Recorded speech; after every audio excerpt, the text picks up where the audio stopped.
Welcome back to Tuchopini. Question 3 is all about energy changes in reactions.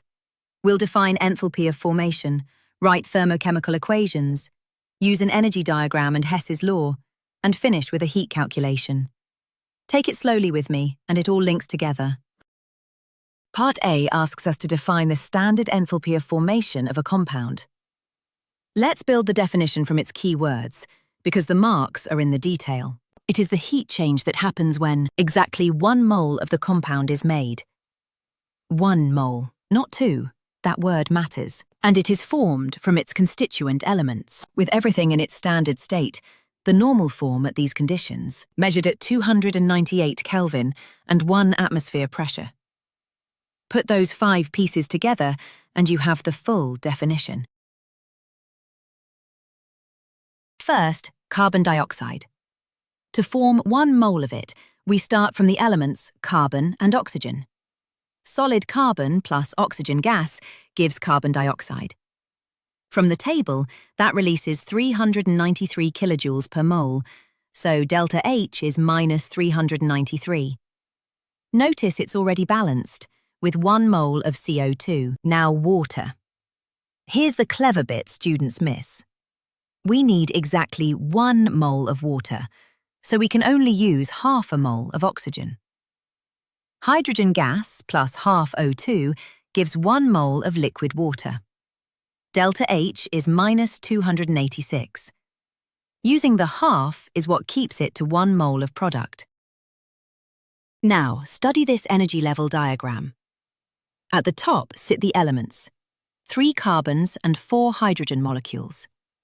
There are 2 routes down to the same products at the bottom, 3 CO2 and 4 water. Route 1, delta H2, goes straight down. Route 2 goes via propane. Delta H1 makes the propane, then delta H3 burns it. Hess's law says both routes release the same total energy. First, delta H1. Making propane from its elements is simply the enthalpy of formation of propane, which the table gives as minus 104. So delta H1 is minus 104 kilojoules per mole. Now delta H2, the direct route.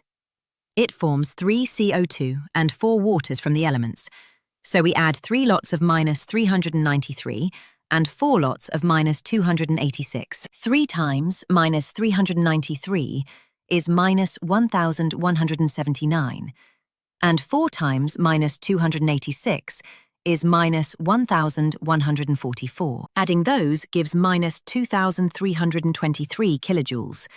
That's delta H2. Finally, delta H3, using Hess's law. The 2-step route must equal the direct route, so delta H1 plus delta H3 equals delta H2. Substitute. Minus 104 plus delta H3 equals minus 2,323. Move the minus 104 across, add 104 to both sides, and delta H3 is minus 2219 kilojoules per mole. That's the enthalpy of combustion of propane. Part 1. The heat change. The formula is Q equals mc delta T. Mass times specific heat capacity times the temperature rise. Substitute the numbers. 500 grams times 4.2 times 35 degrees. That gives 7,300 joules. Divide by 1,000 to get kilojoules. 73.5 kilojoules of heat released. Part 2. The mass of butane. First, find the moles burned.